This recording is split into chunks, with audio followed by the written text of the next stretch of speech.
လောကမှာစကပုံလေးတွေရှိတယ်လာသာတော့ဘိုင်းငင်တဲ့မိုးရွာတော့ရေခမ်းတဲ့အလုတ်ဆိုတာလုံနိုင်တော့လုံရတာလုံကြရတာဖြစ်တယ်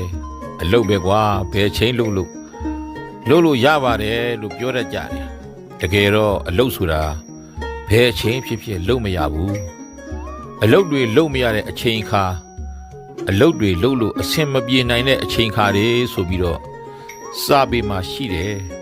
အဲ့ဒီအချိန်ခါတွေကတော့နံပါတ်1စိန်နောဟောတိသရာဘိဘူတောအတ္တမယပဓာနာယတဲ့။အိုမင်းမစွမ်းတဲ့အချိန်ခါကြမှအလုတ်တွေလှုပ်ချင်နေလို့မရနိုင်ဘူး